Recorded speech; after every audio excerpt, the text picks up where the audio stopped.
Hey everybody, in today's video I'm going to be showing you how to erase or wipe your Fitbit Inspire 3 activity tracker.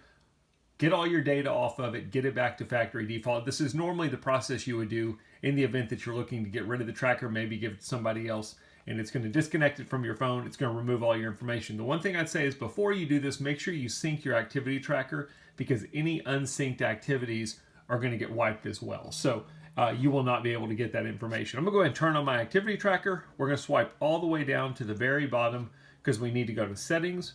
And then under settings, you're going to go almost to the bottom. The very bottom is restart device. We don't want to go there. We want to go to device info. Under device info, you're going to go to the very bottom option, which is clear user data. Now it's going to tell us when we click on it what's going to happen. It says this clears your user data and disconnects the device from your phone. Any unsynced data will be lost. You're going to get to the very bottom. You got two options. You can click cancel to back out, or you're going to hold for 3 seconds.